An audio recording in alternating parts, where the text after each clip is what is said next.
Bueno, aquí estamos por segunda ocasión, por la gracia de Dios. En la primera sesión vimos a San José, el patrono de la Iglesia Universal, patrono de mi espiritualidad. Tengo entendido que también es patrono de ustedes, de Castos por Amor. Y me place muchísimo entrar en materia con respecto a la segunda parte, que es sobre las revelaciones privadas. San José, cómo él está siendo expuesto en la fe de la iglesia, por medio de las revelaciones privadas. Pero antes de eso, a mí me gustaría hacer como unas cuantas aclaraciones de la primera reunión, porque sí me quedé con algunos con algunas preguntas mías, si realmente expuse con la fidelidad que se requería, porque me quedaron algunas cosas en el aire y me gustaría aclararlos, porque yo creo que es importante en la formación mantener la fidelidad. Entonces, quería hacerle algunos comentarios al respecto a manera de aclaración, para que quede redondeada la primera sesión, sobre todo porque la primera sesión fue San José, según la palabra de Dios, la tradición apostólica y el magisterio de la iglesia. Entonces, la primera aclaración que quería hacer, que me quedé pensando, es si San José aparece únicamente en los evangelios o si aparecían en alguna otra parte del Nuevo Testamento. Y es que yo divagué un poco porque sí recuerdo que San José se cubre principalmente en los evangelios de Marcos y de Lucas. Pero quedé pensando si a lo mejor se hacía alguna mención de San José en algún otro libro del Nuevo Testamento. Cosa que después de hacer esa revisión minuciosa, me di cuenta de por qué es que había divagado. Y es que muchos conocedores de la palabra hacen la aseveración de que San José es mencionado únicamente en esos dos evangelios. Pero hay un tercer evangelio que menciona a San José de manera muy breve, que es San Juan. Solamente hay una cita y es precisamente cuando se acercan a Natanael. Natanael, que después es conocido como San Bartolomé. En ese momento Felipe buscó a Natanael y le dijo: hemos encontrado a Jesús de Nazaret, el hijo de José, aquel de quien escribió Moisés en la ley y de quien escribieron los profetas.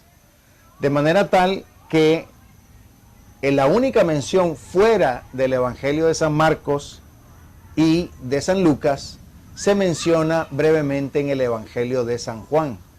Entonces, eso a mí me había realmente hecho dudar por un momento, porque creí que había sido mencionado o en los Hechos de los Apóstoles en una de las cartas, tanto ya sea de San Pablo o de las otras cartas católicas, que son básicamente la de Pedro, la de Juan, la de Judas, Tadeo, Santiago, etcétera, ¿no?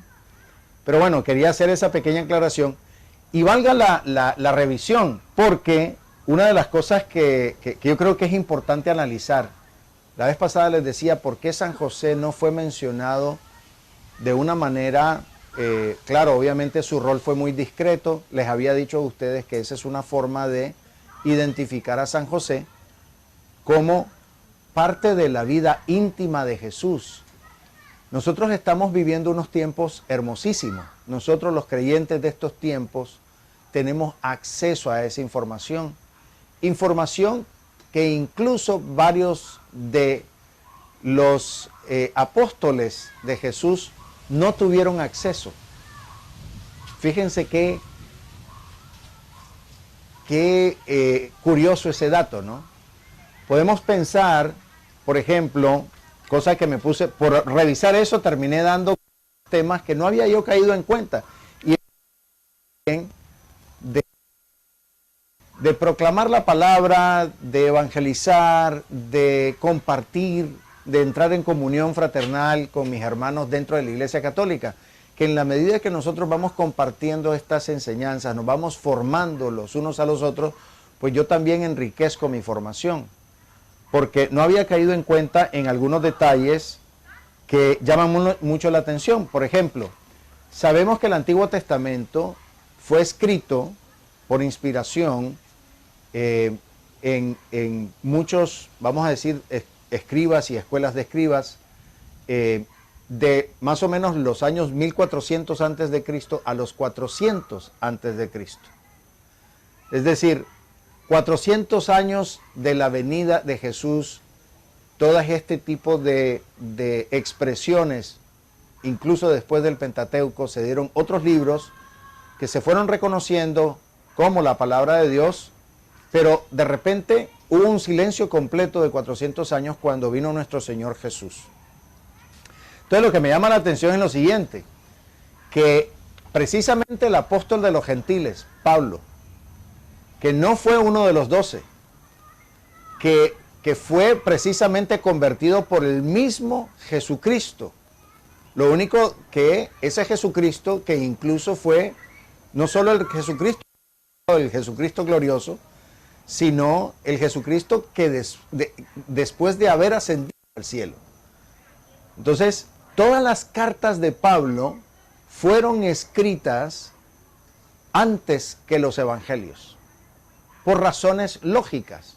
Pablo extendió prácticamente la palabra a los gentiles, esa fue su misión, ese fue su apostolado, y en consecuencia, para mantener ese contacto con las mismas comunidades donde se iba pues prácticamente convirtiendo la gran cantidad de gentiles, pues las cartas se fueron circulando, muchas de ellas escritas, algunas de San Pablo y otras de sus discípulos. Eso es lo que se tiene, vamos a decir, estipulado por los historiadores. Pero lo importante acá es, las cartas de Pablo se terminaron escribiendo primero que los evangelios.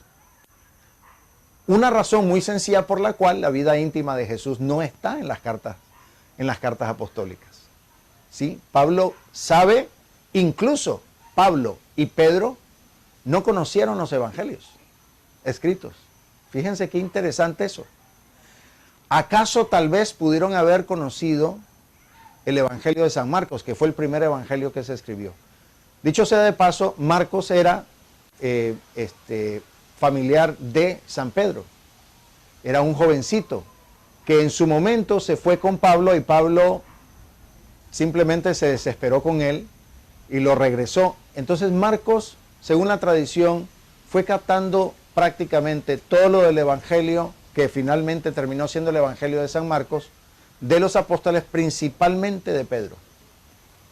Entonces, curiosamente, me llama más la atención es que precisamente por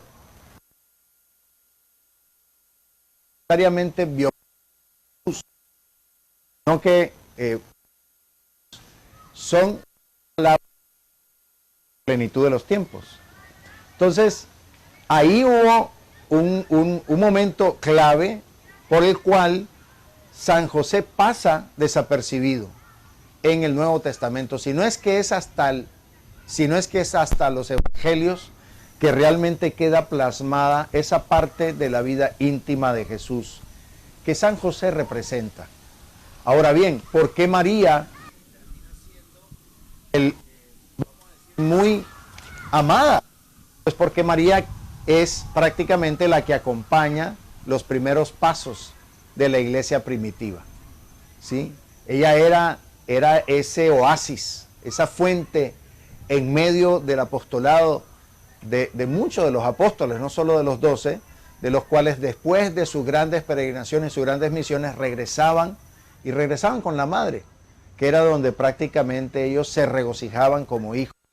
Por eso es que María es venerada desde muy inicios de la iglesia. No así José. Nosotros estamos viviendo un tiempo en donde José realmente está, vamos a decir, saliendo a la superficie, siendo patrón universal de la iglesia. La otra cosa que yo quería aclarar también de la primera charla es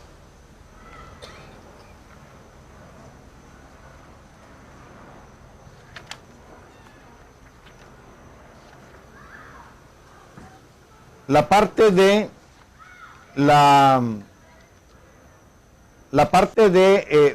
hubo como una pequeña duda de repente con dónde es que había quedado secuestrado el Papa Pío VII. Y por ahí se mencionó Aviñón, pero en realidad Aviñón está bastante cerca de Fontainebleau, pero en realidad era el Palacio de Fontainebleau. Lo que me hizo que me confundiera, en realidad el Papa fue movido básicamente en 3 ciudades. La primera fue Savona, y ahí es donde estuvo una gran parte del tiempo. Luego fue movido al Palacio en Fontainebleau porque tenía que estar cerca del emperador Napoleón, eso es en París. Y luego termina en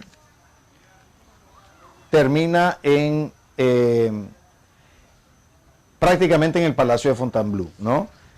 Lo curioso de todo esto, que es lo que vale la pena hacer como el rescatar la mención aquí para mantener la fiesta, es que Pío VII prácticamente se encomienda a San José, lo que les había dicho la vez pasada, y en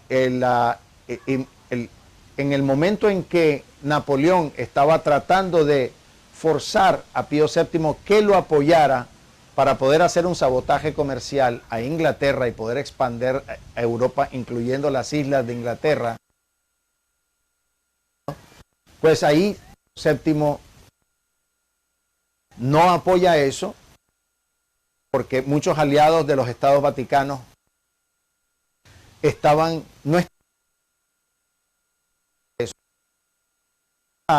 una guerra europea bastante fuerte. De hecho fue una guerra mundial porque fueron varios países tratando de detener a Napoleón. Y cuando se encomienda a San José, ahí es donde Napoleón empieza a ser vencido por los aliados. Y por decreto le entregan nuevamente al Vaticano su hegemonía, los aliados, justamente el 10 de marzo, que es cuando se estaba empezando la novena de San José, y el Papa termina con el documento en sus manos el 19 de marzo, que fue la fiesta de San José, para no dejar dudas de que San José intercedió. Entonces Pío IX, termina prácticamente declarando a San José como patrono de la Iglesia Universal. El otro tema que quería también aclarar, un errorcito de parte mía, fue que yo dije 9 domingos, pero en realidad el rezo de San José son 7 domingos, ¿sí? Entonces, para dejarlo también aclarado. Por otro lado, en la parte sociológica que les había hablado de las familias depositarias, familias extendidas, y había dicho familias atómicas, pero en realidad es familia atomista, que es básicamente lo que les había explicado, ¿no? En Estados Unidos estamos teniendo, y en todos los países desarrollados, estamos teniendo una reducción de la familia al mínimo, a la pareja, con hijos, y una vez que los hijos se independizan, la familia se mantiene al mínimo. No hay un respeto por que son los que realmente tienen sabiduría. Entonces, creo que es importante identificar eso en esos tiempos, porque yo les había explicado ese fenómeno cuando...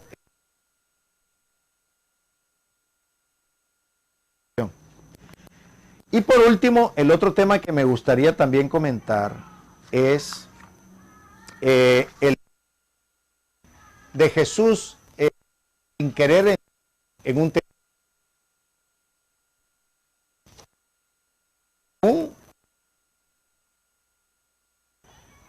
Jesús tenía 12 años. Yo les había hecho un comentario que obviamente es una especulación de parte mía, de que los judíos tienen lo que ellos llaman el bar mitzvah o el bar mitzvah, que es básicamente donde los niños pasan a ser declarados en adultez. Y generalmente las niñas es a los 12 años y los niños a los 13.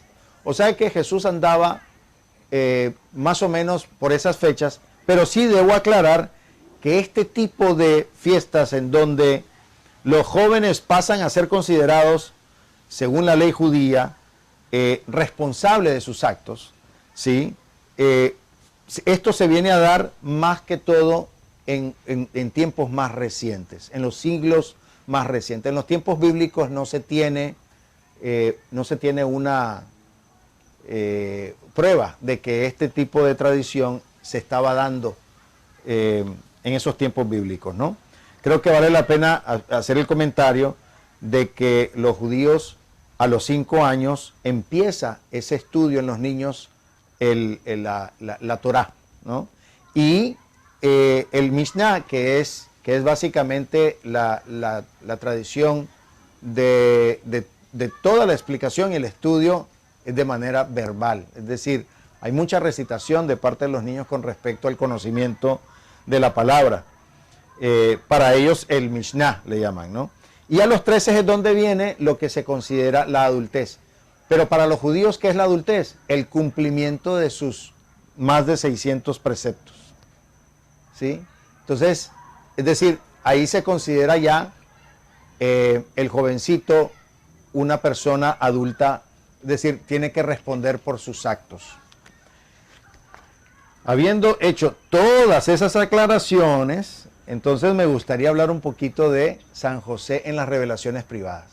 Se conoce que de San José, increíblemente, se ha aparecido, se tienen contados más de 23 apariciones de San José en diferentes lugares, diferentes países. De todas las apariciones, hay una aparición que es especialmente dada en lo que se conoce la hija primogénita de la iglesia, que así le dicen a Francia, ¿no? En la zona de Provenza hay un lugar muy hermoso. Toda la zona de Provenza es una zona de agrícola.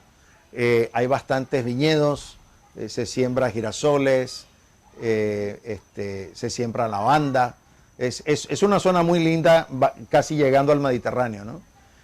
En esa zona, un lugar muy especial que se llama Cotignac. Ahí en Cotignac se aparece la Virgen. Y tiempo después de que se aparece la Virgen, se aparece San José. En esa aparición, esa es la única aparición reconocida por la Iglesia Católica de todas las apariciones de San José. Y me gustaría leer esta parte que es muy linda, ¿no? Hay un pequeño monte que se llama el Monte Besilón. Hay un joven pastor que se llamaba Gaspar Ricard.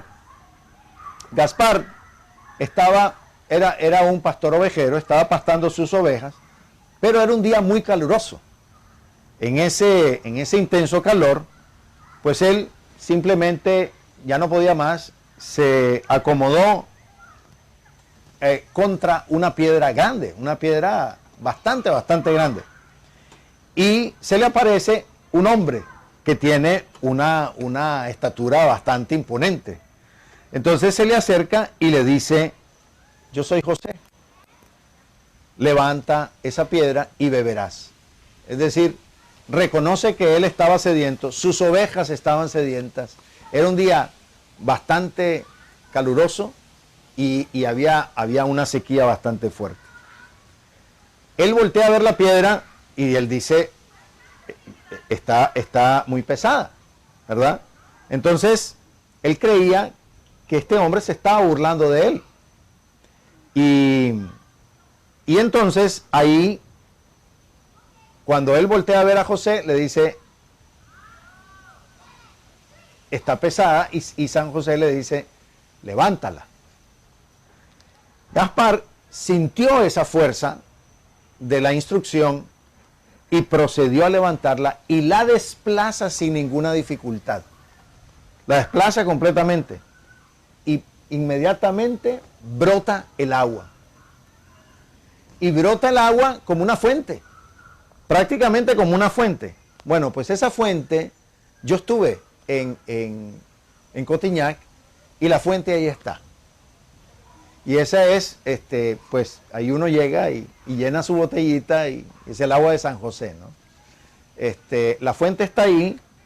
Lo importante de esto es que cuando él bebe tremendamente, él voltea a ver, no sé, en una actitud de agradecimiento para simplemente agradecerle y San José había desaparecido.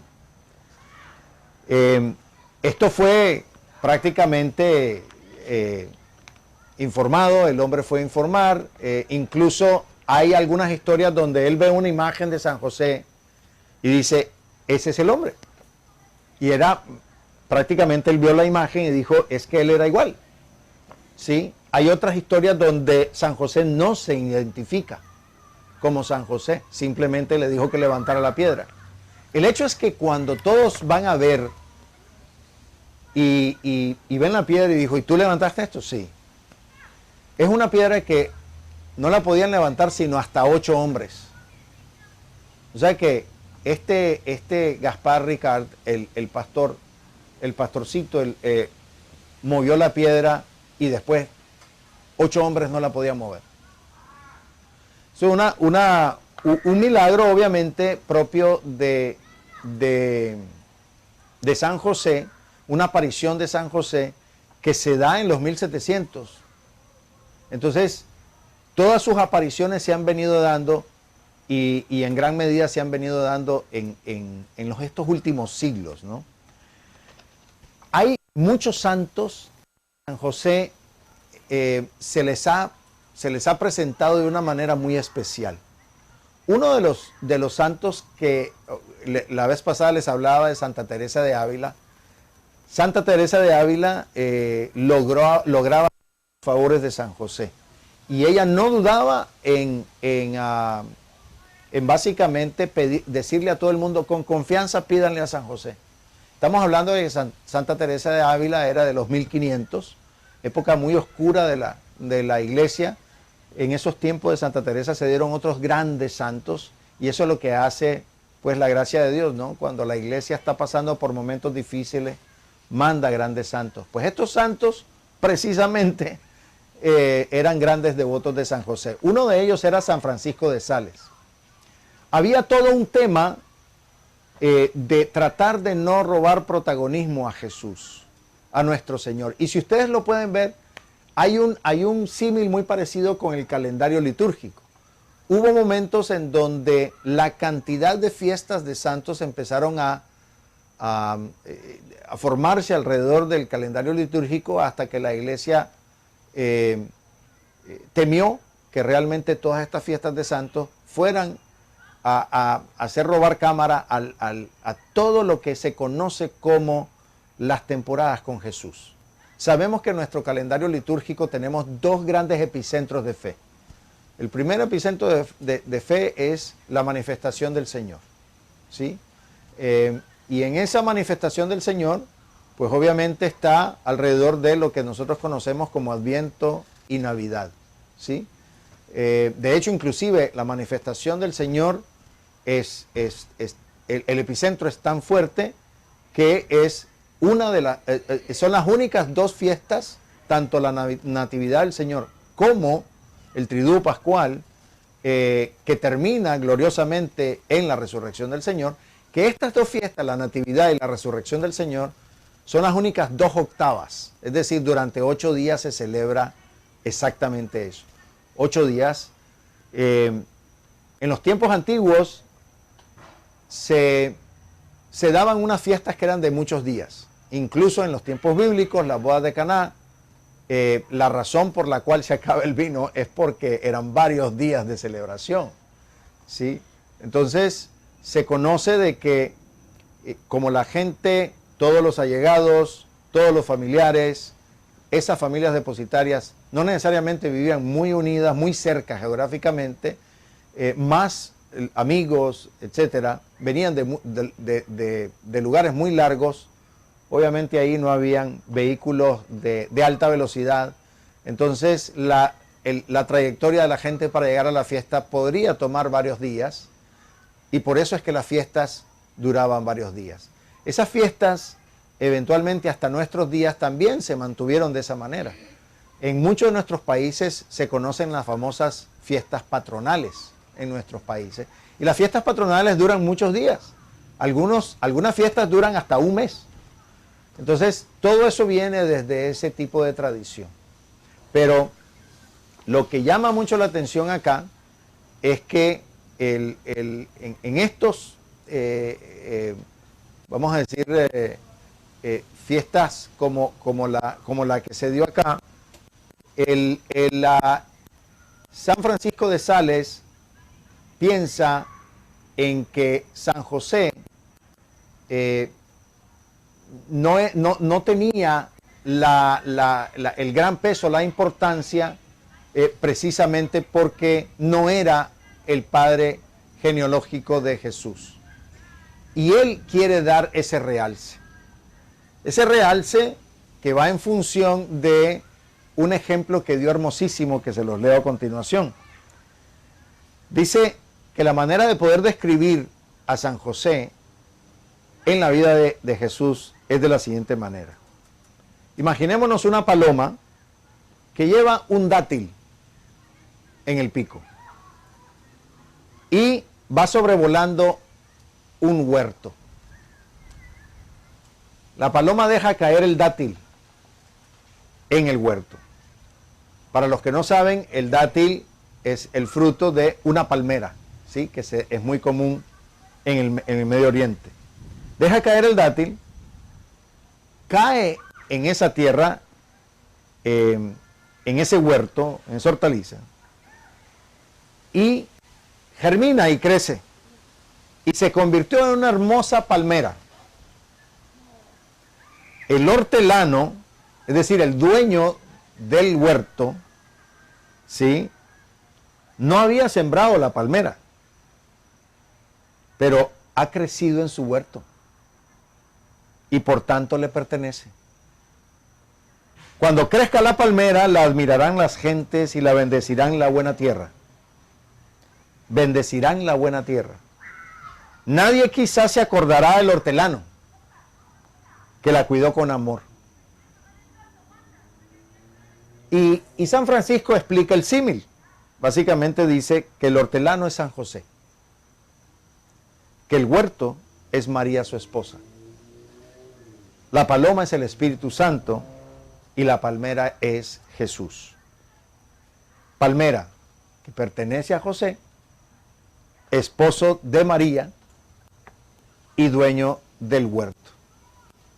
Fíjense qué interesante eso. Si repasamos bien, nos damos cuenta que la gente que vive alrededor del huerto se da cuenta de quién es el hortelano. ¿Sí? Nadie sabe de la paloma. Nadie sabe cómo cayó en el dátil. Pero todo el mundo ve el huerto, un huerto hermoso. Esa es María. El hortelano, el dueño del huerto. Pero luego al final, lo que se puede ver incluso del horizonte, si hacemos un poquito de reflexión al respecto, es la palmera. La palmera que después da frutos. Y eso es lo interesante de todo esto. Cuando empieza a dar todos esos frutos, todo el mundo recordará la fertilidad de ese huerto. Pero muy pocos se recordarán de quién era el dueño del huerto. Ese es José. Ese es José. Nosotros, ese misterio hoy por hoy se viene develando cada vez más. Y se viene develando con una madurez hermosísima. ¿Por qué? Vuelvo al calendario litúrgico. De esas 2 octavas, ¿sí?, que son los 2 grandes movimientos telúricos, los epicentros del movimiento telúrico, hace de que todo el calendario litúrgico se vuelva el caminar con Jesús. Todos nosotros caminamos en ciclos. La vida es en ciclos. Nosotros hablamos del año, estamos empezando el año, ya se fue enero, estamos empezando febrero. Y nosotros tenemos maneras de identificar el ciclo de esa forma. El año litúrgico no empieza el 1 de enero, sino que empieza prácticamente finales de noviembre. Si lo queremos ubicar en términos del calendario litúrgico, termina cuando termina el tiempo ordinario más largo, porque en el calendario, en el año calendario, el tiempo litúrgico ordinario está dividido en 2 segmentos, ¿no? Un segmento pequeño que va prácticamente entre Navidad y Cuaresma, es decir, estamos viviendo ese tiempo ordinario pequeño en este momento. Ya pronto tendremos, en unos días más, el miércoles de ceniza, empezaremos Cuaresma, ¿sí? Entonces nos estaremos acercando al segundo gran epicentro, que es la resurrección de nuestro Señor Jesús. Y posterior a eso, después de Cuaresma, obviamente viene la Semana Mayor y viene lo que el otro muy corto tiempo litúrgico, que es el Triduo Pascual, para dar paso ¿a qué? A la Pascua. En toda esa Pascua, esos 50 días de nuestro Señor resucitado que pasa, los primeros 40 con los apóstoles, luego asciende y quedan 10 días. 10 días donde nuestro Señor Jesús le dice a sus discípulos, incluyendo su madre, quédense, oren, únanse. Y ahí es donde nace la primera novena, dicho sea de paso, ¿no? La primera novena de todas es la del Espíritu Santo. Porque entre el día 40 y el día 50 ellos pasaron orando 9 días. Hasta que el Espíritu Santo en el 10º día, que es Pentecostés, nace la iglesia. Ahí es donde nace la iglesia y ahí prácticamente con la fiesta de Pentecostés empieza el tiempo litúrgico ordinario más largo. Todo eso se estaba llenando de puras fiestas de santos. Hasta que la iglesia decide hacer el calendario litúrgico únicamente con darle ese enfoque y esa concentración a nuestro Señor Jesús.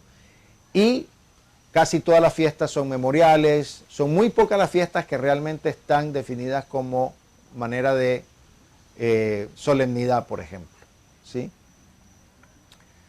Que es cuando se vista ya sea de blanco o de rojo, ¿no? Entonces, primariamente de blanco. Entonces, eso hace que realmente San José se haya mantenido en un segundo plano durante muchos siglos. Nosotros ya tenemos esa madurez de entender eso, por lo tanto, nosotros no tenemos problema en darle lugar a San José sin confundirnos de que la primacía obviamente es nuestro Señor Jesús. Nuestra fe no es una idea, nuestra fe no es una ideología, nuestra fe no es un tema, es una persona, Jesucristo. Entonces, claro que todo tiene que estar alrededor de Jesucristo.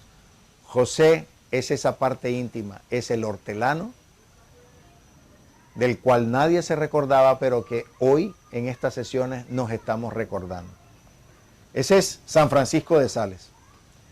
Hay varias historias muy hermosas que son, vamos a decir, se les conoce como apócrifas, porque realmente no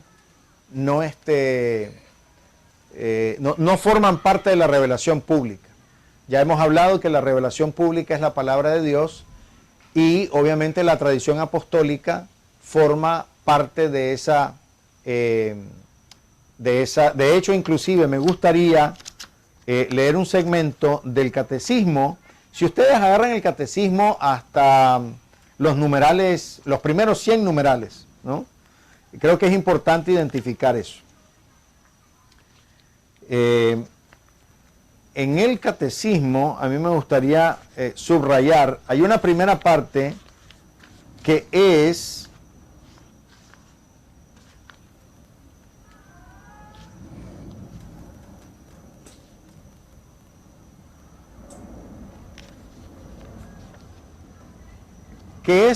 el tema de la revelación pública, va desde el numeral 74 hasta el numeral 100, son los primeros 100 numerales. Pero sí me gustaría rescatar uno, que es el numeral 95, que es lo que define realmente esa asociación. Prácticamente imaginémonos un cable multifilar que está entrelazado prácticamente la palabra de Dios con la tradición apostólica. Dice que la santa tradición apostólica, la Sagrada Escritura y el magisterio de la Iglesia, según el plan prudente de Dios, están unidos y ligados. De modo que ninguno puede subsistir sin nosotros. Los tres, cada uno según su carácter y bajo la acción del único Espíritu Santo, contribuyen eficazmente a la salvación de las almas. Numeral 95. Eso es lo que nos hace a nosotros ver el fundamento primordial de esta persona tan amada por Jesús, y por eso la primera sesión tenía que ser en función de la palabra de Dios, la tradición apostólica, el magisterio de la iglesia. Ahora me gustaría tocar un tema donde ustedes dirán, bueno, pero ¿por qué estamos viendo a José en base a las revelaciones privadas? Y bueno, primero que nada porque les había dicho la vez pasada que José, como todos los santos, forman parte de una corriente del Espíritu. Esa corriente del Espíritu se conoce y lo podemos notar en el credo, ¿sí? Es la comunión de los santos. Cuando nosotros profesamos nuestro credo, nuestro querigma, básicamente decimos, creo en el Espíritu Santo, la Santa Iglesia Católica, la comunión de los santos, el perdón de los pecados, la resurrección de la carne y la vida eterna. Amén. La comunión de los santos forma parte de eso. Entonces, ¿de dónde vienen las revelaciones privadas? Nos vamos nuevamente al catecismo de la Iglesia Católica y vamos a ver de los numerales 50 a 73. Ahí habla prácticamente de la revelación pública, de la revelación privada. En la revelación privada creo que vale la pena mencionar dos numerales, 66 y 67, principalmente el 67, pero voy a leer el 66. Dice, la economía cristiana como alianza nueva y definitiva nunca pasará, ni hay que esperar otra revelación pública antes de la gloriosa manifestación de nuestro Señor Jesucristo. Sin embargo, aunque la revelación esté completa, no está completamente explicitada. No está completamente explicitada. Corresponderá a la fe cristiana comprender gradualmente todo su contenido en el transcurso de los siglos. ¿Qué significa eso? Que el Espíritu Santo seguirá obrando en cada uno de nosotros para poder hacer que la palabra, la tradición apostólica, el magisterio de la iglesia se vuelvan completamente argumentados y entendibles. Al final, lo que importa, si ustedes se recordarán lo que dije yo en la primera charla, era, al final es la gracia. ¿Se acuerdan que les dije la Biblia, si la podemos dividir o vamos a decir, definir en 5 palabras, sería creación, pecado, la ley, la gracia, el cielo.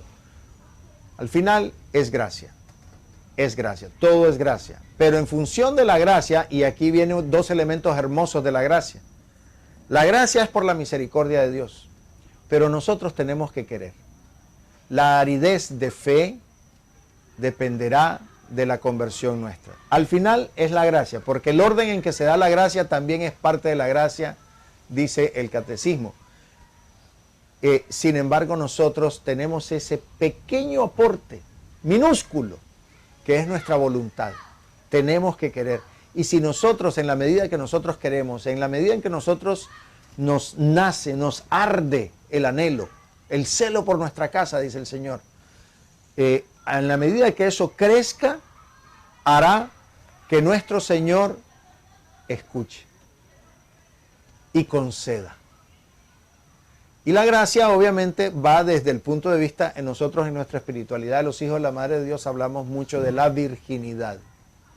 No es únicamente decirle sí a Dios, sino estar preparados para decirle que sí.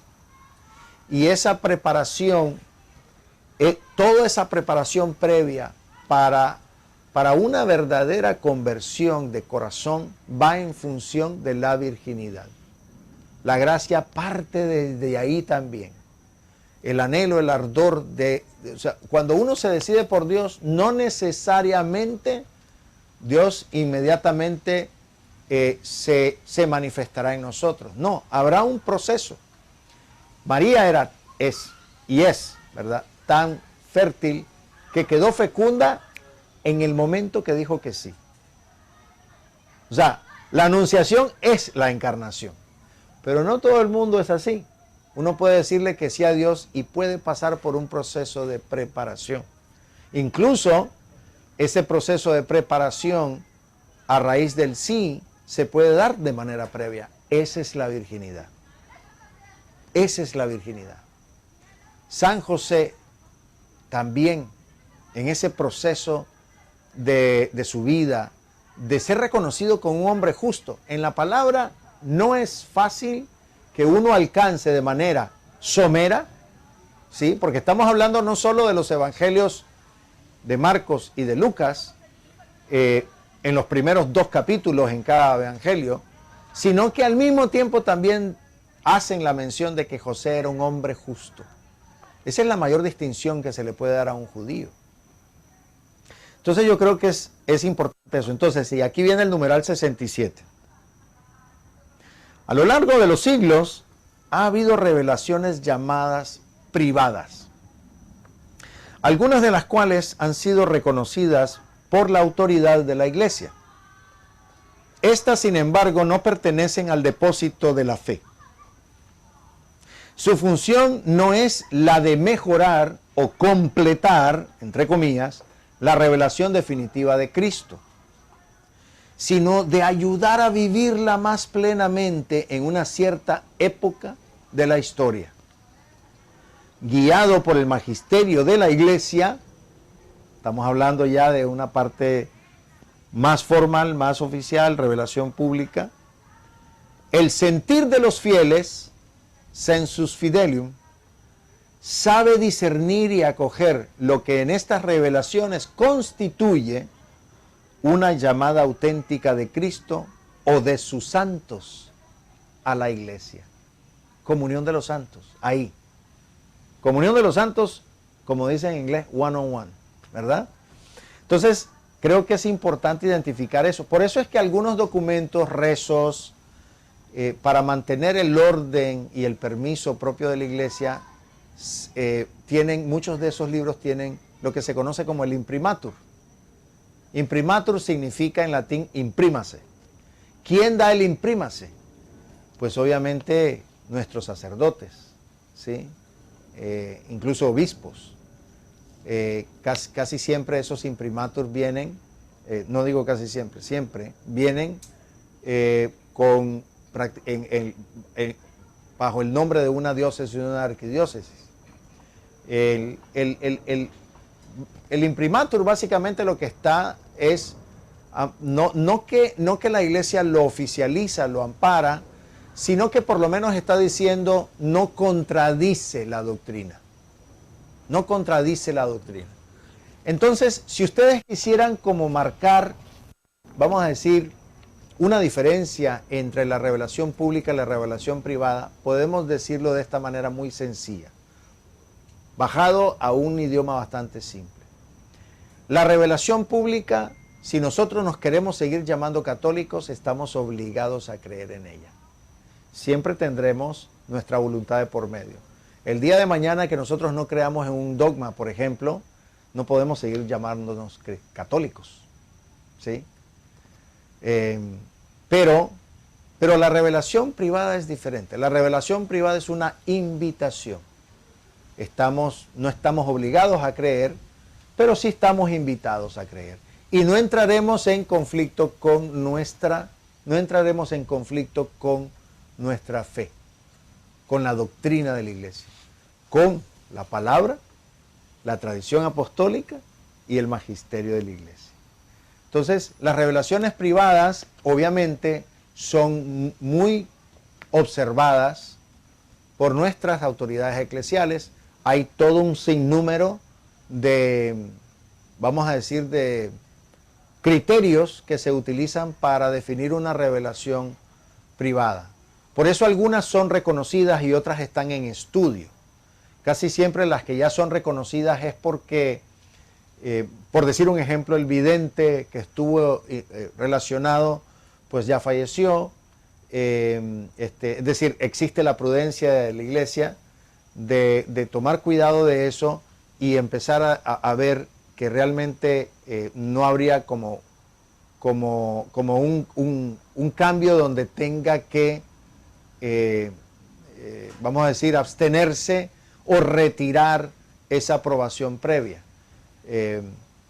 No sería la primera vez que sucede algo así, por eso existe esa cautela, esa prudencia de nuestras autoridades. Casi siempre hay otros criterios como por ejemplo que el vidente haya vivido una vida de piedad, de sumisión, de reconocimiento de la iglesia, de humildad y obviamente una serie de comprobaciones que se deben hacer. Pero mientras no, lo importante es mientras no contradiga la doctrina, casi siempre nuestras autoridades eclesiales terminan dando ese tipo de aclaración, como por ejemplo el imprimatur, ¿no? Es sobre algunos de estos documentos. Pero habiendo hecho esa aclaración, a mí me gustaría hablar de otra historia muy linda que de hecho Mario la cantó hace poquito, ¿no? Donde habla de José y los lirios de José, ¿sí? Hay toda una historia de una vidente que se llama María Valtorta, donde habla de muchas revelaciones privadas que están en torno a ella, visiones que ella tuvo, si ella fue una vidente, y una de esas visiones es nuestro querido San José. Y una de esas historias es de San José prácticamente. Entonces les voy a leer algunos fragmentos como para que ustedes se ubiquen la belleza de cómo un gran santo como San José tuvo ese momento de intimidad. María Valtorta, sobre esta cuestión de José cuando fue designado para esposo de María, resulta que ella ve, y lo leo textualmente: veo una rica sala con un suelo bonito, cortinas, alfombras y muebles taraseados. Debe formar parte del templo todavía.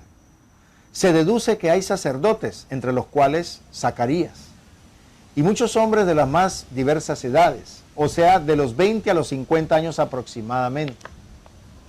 Están hablando unos con otros, bajo pero animadamente.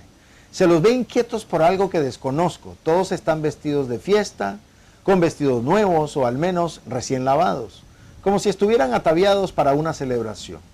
Muchos se han quitado el paño con que se cubren la cabeza, otros todavía lo tienen puesto, especialmente los ancianos, mientras que los jóvenes muestran sus cabezas descubiertas, unas rubio oscuras, otras moreno oscuras, algunas negrísimas, una, solo ella, rojo cobre. Las cabelleras son generalmente cortas, pero algunas de ellas llegan hasta los hombros. No deben conocerse todos entre sí porque se están observando con curiosidad. Pero parecen relacionados, pues se ve que los apremia un pensamiento común. En una de las esquinas veo a José. Está hablando con un anciano de aspecto robusto, vigoroso. José tendrá unos 30 años. ¿Se acuerdan cuando hablábamos de los 30 años? Bueno, ahí tenemos un detalle muy bonito. Es un hombre apuesto, pelo corto, más bien rizado, de un castaño oscuro como el de la barba y el bigote, que velan un mentón bien formado y suben hacia las mejillas moreno rojizas, no aceitunadas como en el caso de otras personas morenas. Tiene ojos oscuros, buenos y profundos, muy serios, incluso yo diría que un poco tristes. Sin embargo, cuando sonríe, como está haciendo en este momento, aparecen alegres y juveniles. Está vestido todo de marrón claro, de forma muy simple, pero muy ordenada. Entra un grupo de jóvenes levitas. Se disponen entre la puerta y una mesa larga y estrecha que está cerca de la pared, en cuyo centro se encuentra la puerta, la cual queda abierta de par en par. Solo una cortina tensa que pende hasta unos 20 centímetros del suelo sigue cubriendo el vano.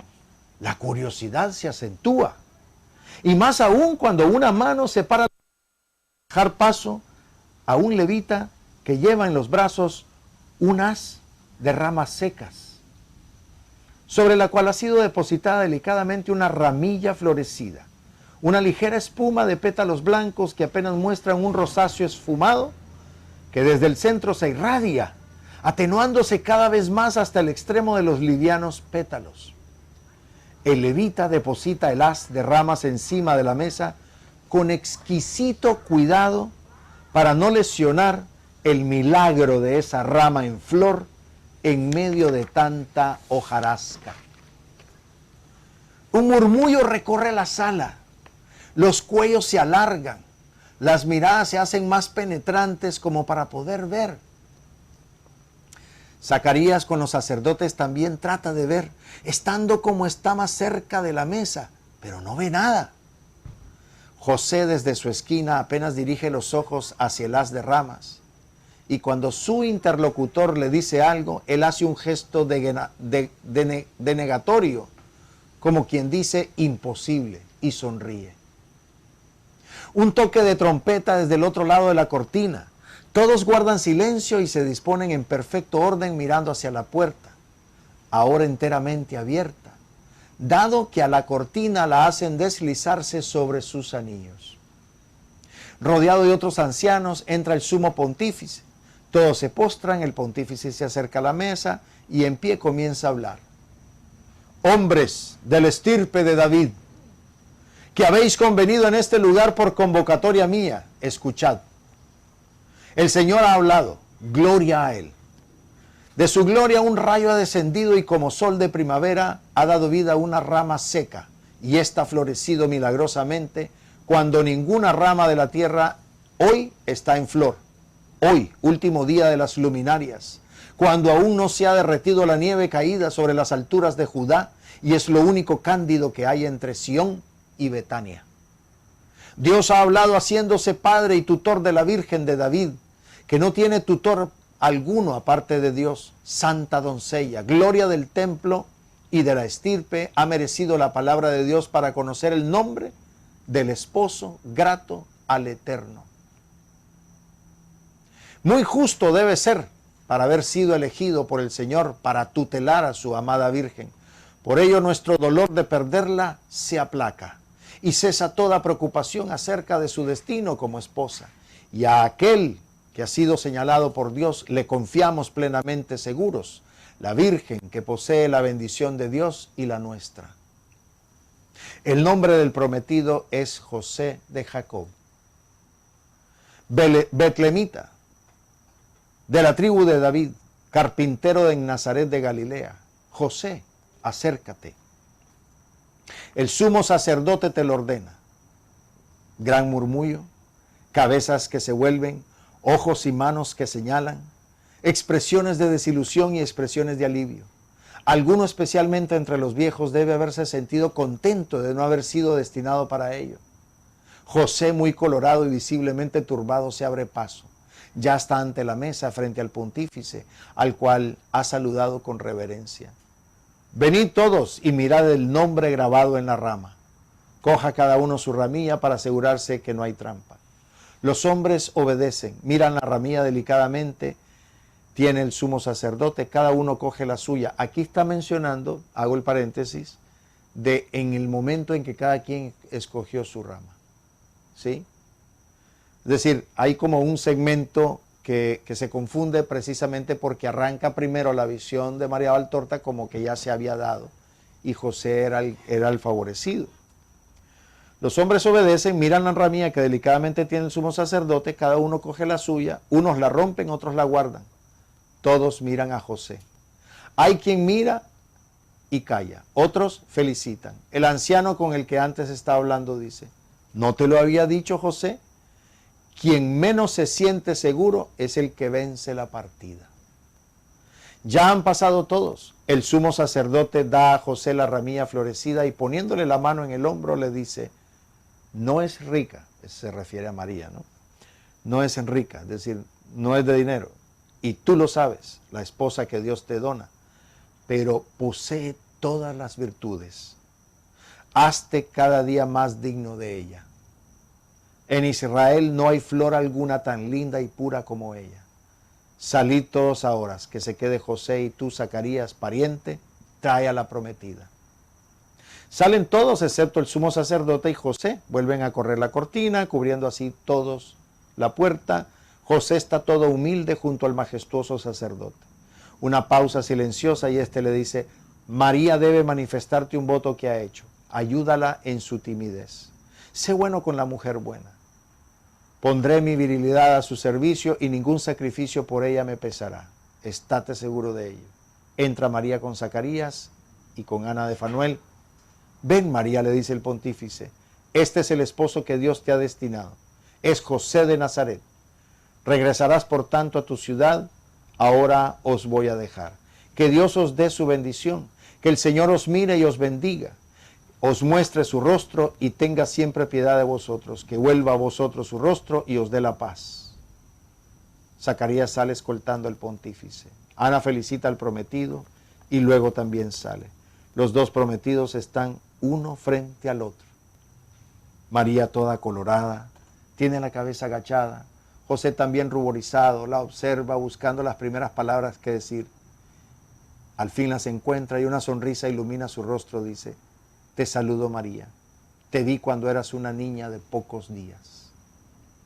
Yo era amigo de tu padre y tengo un sobrino de mi hermano Alfeo que era muy amigo de tu madre, su pequeño amigo, pues ahora no tiene más que 18 años.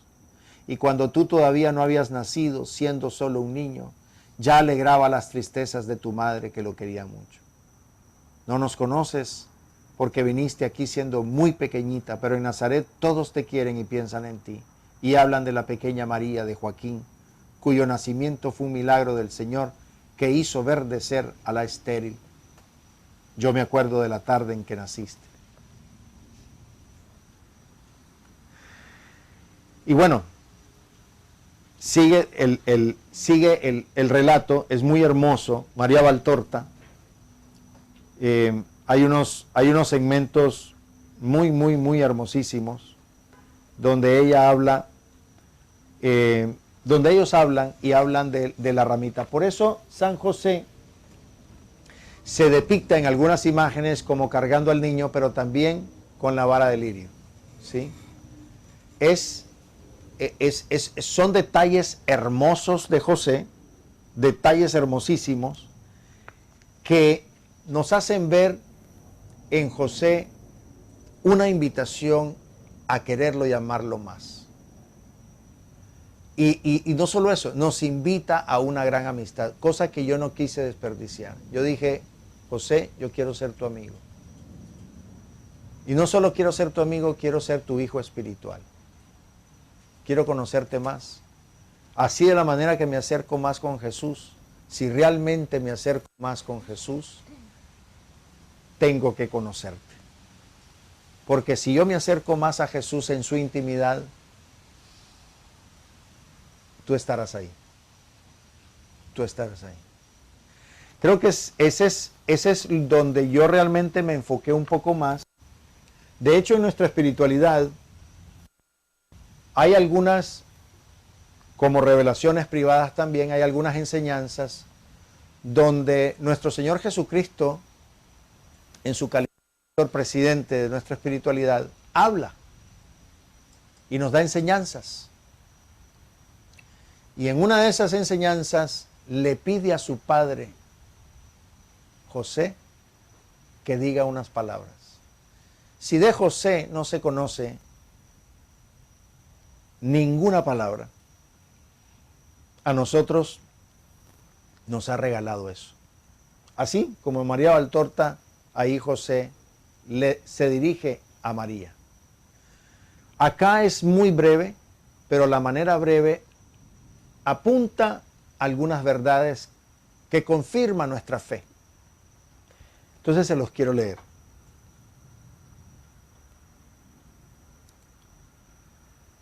La enseñanza empieza con nuestro Señor Jesús diciendo: ahora, esta es la enseñanza del acta 154. Ahora hable, para edificación de ustedes, el varón justo, que siempre ha mantenido la gracia del silencio.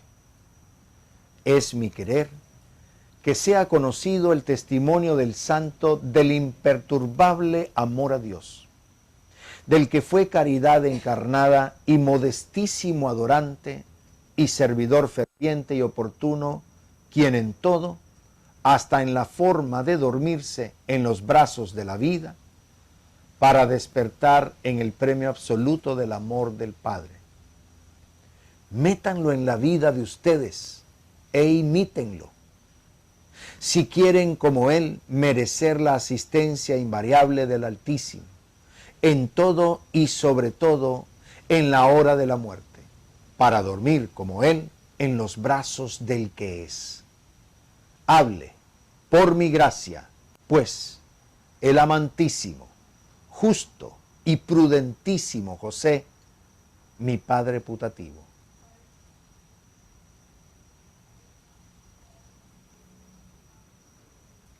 Dice José, Dios es el Señor. Bendito y alabado sea hoy y siempre, como siempre es y ha sido y lo será. ¿Qué soy y quién soy yo para hablar cuando Él está? Cuando ante Él todo enmudece. Pero ¿quién no acata el querer y voluntad del Santo de los Santos cuando manda, si es prudente? Humillado, pues, me inclino y obedezco repitiendo, como la siempre bienaventurada Virgen María, la Inmaculada Concepción, y con los ángeles y santos y criaturas bienaventuradas, el himno que siempre se repite sin descanso y con gozosa alegría sempiterna. Santo, santo, santo. Santo es el Señor. Santo, santo, santo.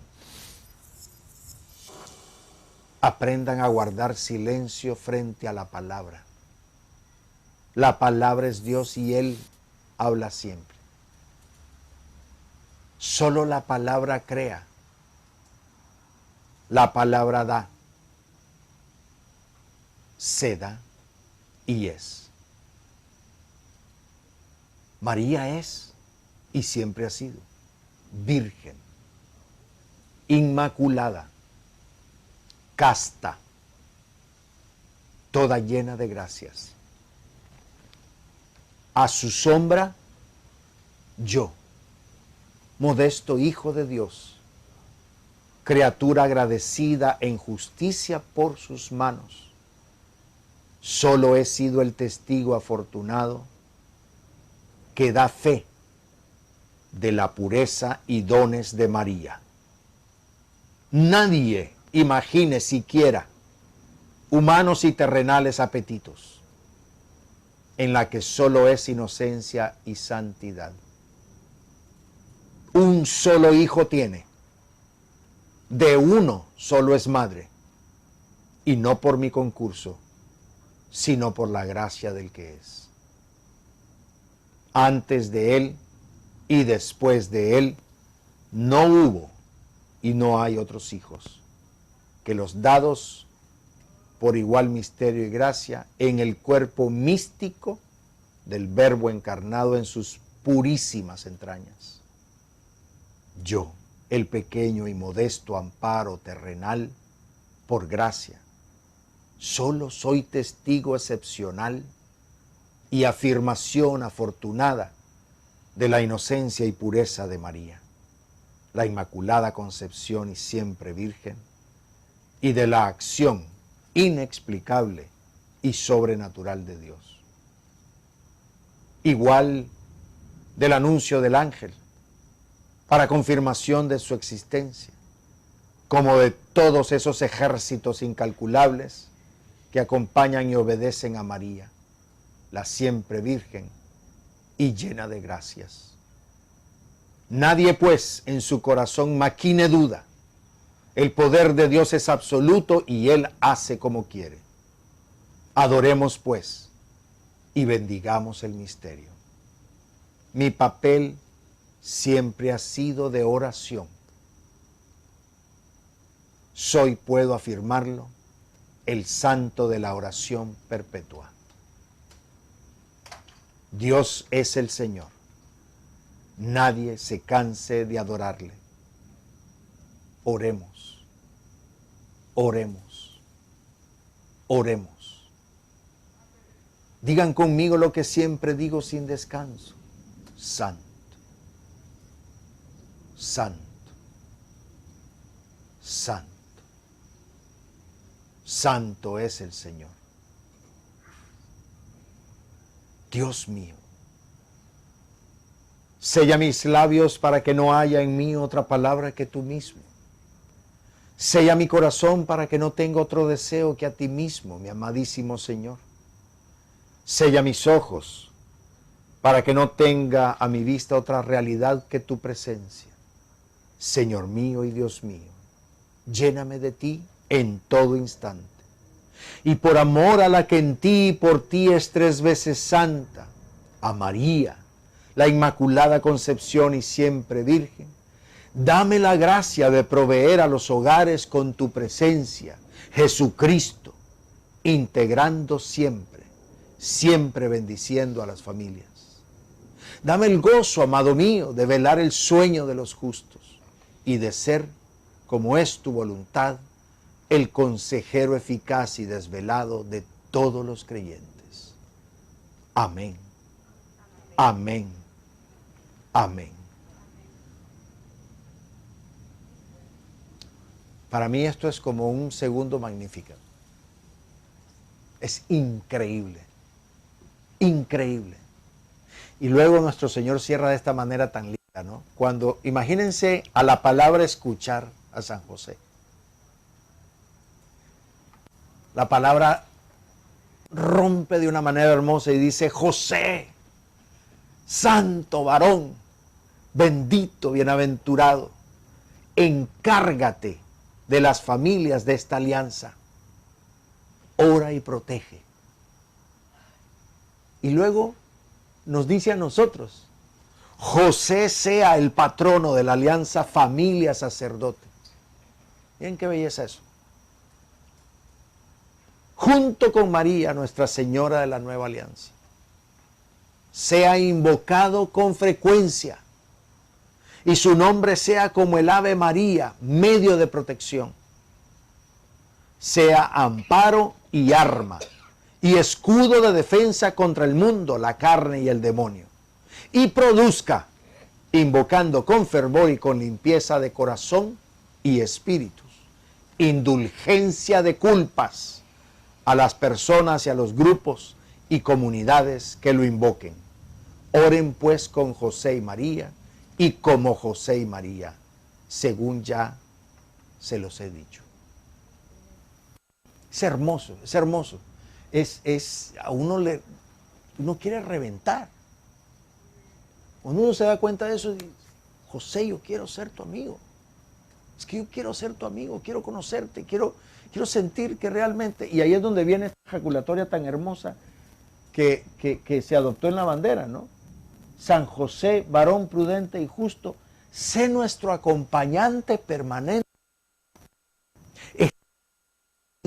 Rodeados de el mundo. Y necesitamos protectores, necesitamos acompañantes permanentes y fieles. ¿Y qué más que él? Esta noche realmente a mí me gustaría dejar ese mensaje.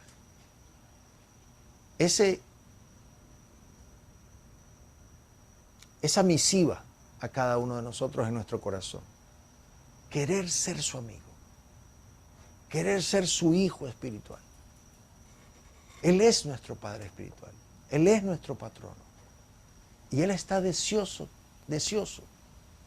Nunca me voy a cansar de decirlo. Cada vez que nosotros compartimos, no solo acerca de José, sino con José, y más importante aún, con José, créanme, hay alguien que llora de felicidad. Esa es María. que le demos a su santo esposo, a su casto esposo, ese lugar tan especial. Finalmente, y con esto creo que vamos cerrando, ¿no? Estamos muertos de frío. ¿Verdad? El frío no, el frío cala, el frío cala. Sí. Yo sí quería hacer una última mención que a mí me llama la atención en esta expresión tan linda, y es llevarlo al punto de la castidad. Hay un evangelio muy lindo que a ustedes les sonará conocido, y es cuando los saduceos, queriendo poner a prueba a Jesús con respecto a la resurrección, porque los saduceos no creían en la resurrección, le ponen todo un caso de una viuda que enviudó 7 veces con 7 hermanos, ¿no? Y entonces diciendo, bueno, ¿y cuando el cielo de quién va a ser la esposa? Pues si con ninguno tuvo hijos, ¿verdad? O sea, ¿va a terminar siendo una mujer con 7 esposos o qué? ¿Cómo es la cosa? Y los mató a todos. No, pues no es que los mató a todos. Se murieron. Se murió, bueno, no sabemos, pero yo creo que la palabra lo deja claro. La palabra lo deja claro. El hecho es que hay un tema muy interesante con respecto a eso, porque, fíjense bien, nuestro Señor Jesús dice lo siguiente. Dice,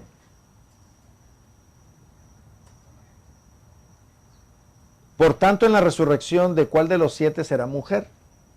Le hacen la pregunta a Jesús. Y Jesús dice, están equivocados por no comprender las Escrituras ni el poder de Dios. Porque en la resurrección ni se casan, ni son dados en matrimonio, sino que son como ángeles de Dios en el cielo. Y en cuanto a la resurrección de los muertos, ¿no han leído que les fue dicho por Dios cuando dijo, yo soy el Dios de Abraham y el Dios de Isaac y el Dios de Jacob? Él no es Dios de muertos, sino de vivos. Al oír esto, las multitudes se admiraban de su enseñanza. Y yo les dejo aquí esto en el corazón. ¿Cómo pudieron realmente tratarse esta pareja tan hermosa, que a pesar de que también eran enamorados, pero mantenían una relación casta? Mantenían una relación casta. ¿Quiere decir que no se amaban? ¿Quieren decir de que ellos estaban con el Señor, pero no se amaban? De castidad obviamente se la habían dado a Dios, pero había, y aquí es donde yo les dejo esta clave, en mis propias reflexiones he llegado a caer en cuenta de eso. María concebida inmaculada. Se ha hablado de la dormición de María, de la asunción de María. ¿Sí? Es decir, al ser inmaculada y ser preservada del pecado durante toda su vida, y San José, que se habla de que sí tenía el pecado original, pero se preservó también, ellos tenían una condición propia para la castidad. La clave de la castidad es la virginidad. La virginidad. Eso hace que no exista ningún tipo de dependencia, apetitos, cero. La virginidad es la clave de la castidad. Es la clave de la obediencia. Es la clave de la presencia ante Dios. Es la clave de la gracia. Es imán. ¿Alguna vez ustedes han intentado pegar un imán en algunos metales y no se pega? Dicen, pero qué raro, ¿por qué no se pega? Eso es como un buen ejemplo de decir aridez. Aridez que viene de una falta de acercamiento a Dios y una falta de virginidad. La virginidad es precisamente eso. Vuelvo al ejemplo de San Francisco con el huerto, el ejemplo del huerto. Si no hay virginidad, la paloma no suelta ese dátil en ese huerto. Y muchas veces esa virginidad, también depende no solo de el huerto, sino del hortelano.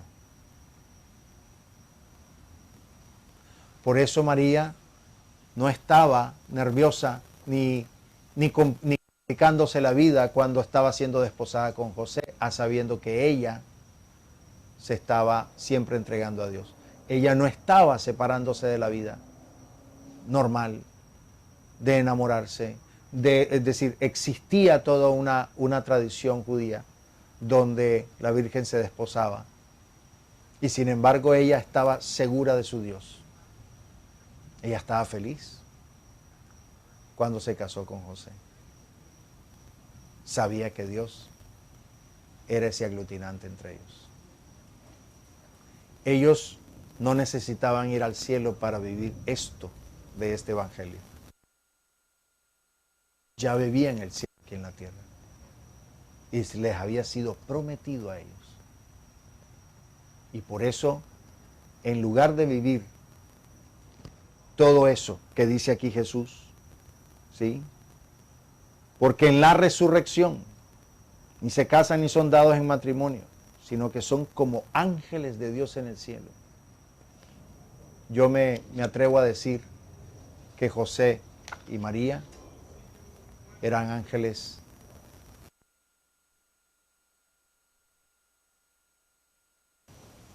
porque el cielo es Dios y Dios va.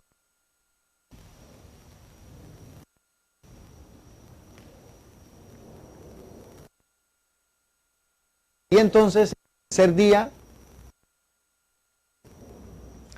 mi amistad. El tercer viernes, el próximo, hablaremos un poco de eso y les daré a conocer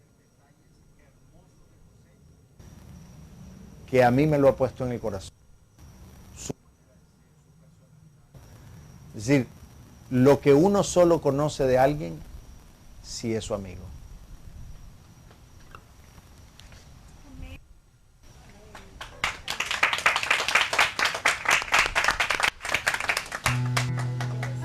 Leo, a ver si nos ayudas con una oracioncita después de la casa. Claro, por supuesto. Vamos a hacer la de San José, es más fácil.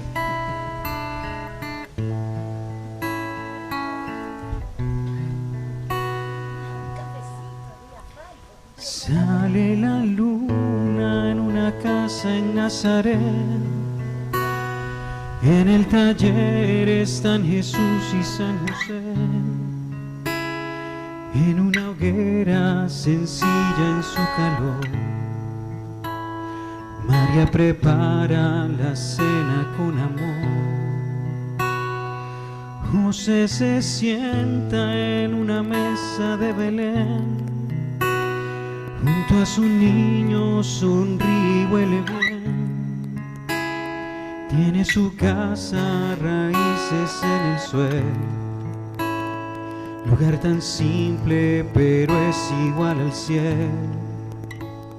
No hay incienso, tampoco oro ni joyas, pero hay madera, carbón y simples ollas, que ni palacios, riquezas comparar, no se parecen a la vida de su hogar. No hay incienso, tampoco oro ni joyas, pero hay madera, carbón y simples ollas, que ni palacios, riquezas comparar, no se parecen a la vida de su hogar.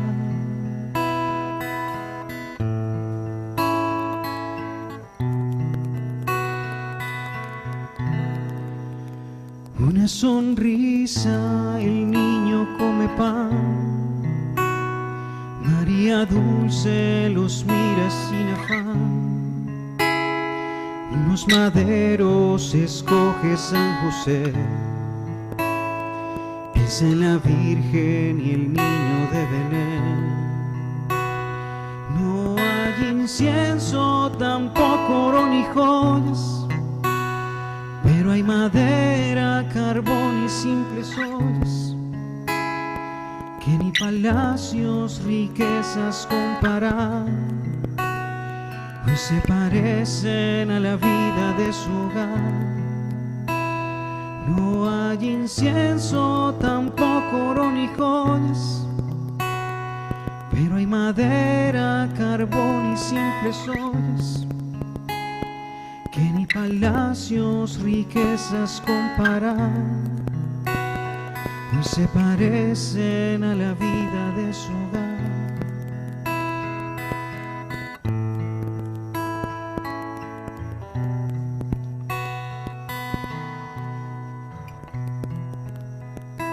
Digamos, Dios mío, sella mis ojos para que no tenga mi vista otra realidad que tu presencia.